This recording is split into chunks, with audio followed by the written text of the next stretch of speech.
टुनटुनी की माँ बचपन में ही गुजर जाती है, जिसकी वजह से टुनटुनी बहुत ही ज्यादा अकेली हो जाती है और रो रो कर ये कहने लगती है, माँ माँ आप क्यों पहले चली गई? इससे अच्छा तो मैं ही आपके साथ चली जाती।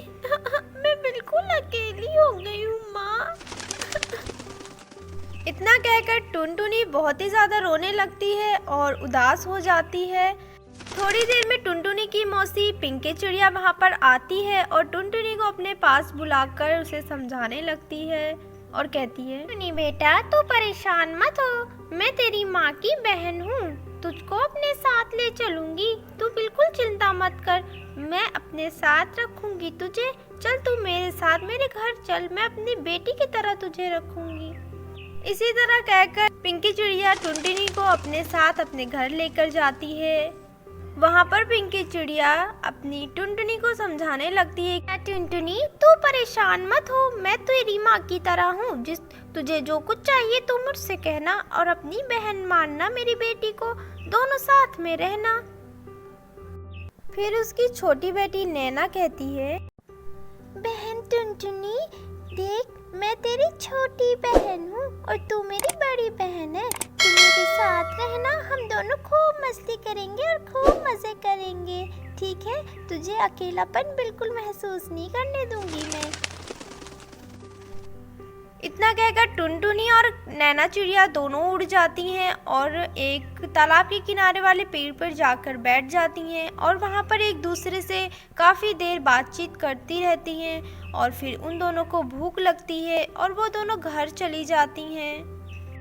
वहाँ पर पिंकी चिड़िया खाना बना रही थी, तभी टुनटुनी पीछे से आवाज़ लगाती है, माँ माँ मुझे बहुत भूख लगी है। हाँ बेटा मैं तुझे अभी बना के देती हूँ, तू बस थोड़ी देर रुक जा। इतना कहकर पिंकी चिड़िया वहाँ से जाती ही है कि टुनटुनी वहाँ पर रखे हुए चाकू को खेलती है तो वैसे उसके हाथ में चोट लग जाती है और वो तेज तेज से रोने लगती है। तभी वहाँ पिंकी चिड़िया आ जाती है और कहती है, बेटा तूने ये क्या कर दिया? मैंने तुझे मना किया था, वहाँ पर चाकू है, चाकू से नहीं खेलते हैं, देख तुझे कितना खून बह रहा है, तू रुक मैं अभी तुझे मलहम पट्टी कर देती हूँ और मैं तेरे लिए खाना भी लेकर आती हूँ। तभी पिंकी चिड़िया रसोई घर में जाती है और टुनटुनी के लिए गर्मा गर्म रोटियां लेकर जाती है टुनटुनी के पास और उसको कहती है, बेटा तू परेशान मत हो, मैं तुझको आज अपने हाथों से खिलाऊंगी। इतना कहकर पिंकी चिड़िया टुनटुनी को अपने हाथों से रोटियां खिलाने लगती है और उसी टाइम उसकी छोटी बेटी नैना वहां आ जाती है और वो, माँ मुझे भी अपने हाथ से खिलाओ माँ। चुप रहो नैना, तुम तो बड़ी हो गई हो, अभी क्या मेरे हाथ से खाओगी क्या? अब तो तुम बड़ी हो गई हो, अपने हाथों से खाओ। तभी नैना को ये बात बहुत बुरी लगती है और वो जाकर जंगल में एक पेड़ के नीचे बैठ जाती है। इस टुनटुनी को माँ कुछ ज्यादा ही मारने लगी है, इन कुछ दिनों में मैं देख रही हूँ माँ मुझसे बिल्कुल प्यार नहीं करती, उस मनहूस टुनटुनी से बहुत प्यार करती है, उस टुनटुनी को रास्ते से हटाना ही होगा वरना मेरा पत्ता कट जाएगा।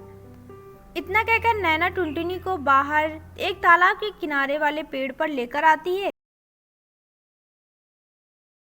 तभी टुनटुनी उससे कहती है, बहन तुम मुझे यहाँ क्यों ले आई? फिर नैना कहती है, हे करम जली मनहूस टुनटुनी, जब से तू मेरे घर आई है मेरी माँ मुझसे प्यार नहीं करती है, तू मेरी जगह लेना चाहती है, इसीलिए मैं तुझे जान से मार दूंगी।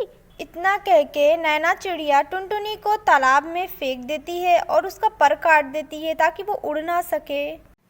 और फिर थोड़ी ही देर में पिंकी चिड़िया का पैर फिसल जाता है और वो भी नदी में गिर जाती है। काफ़ी देर तक मदद के लिए चिल्लाती है पर वहाँ कोई नहीं आता और वो डूब जाती है। दोस्तों अगर आपको हमारी स्टोरी पसंद आई तो हमारी चैनल को लाइक शेयर एंड सब्सक्राइब कर लो। मैं मिलती हूँ नेक्स्ट वीडियो में, तब तक के लिए बाय।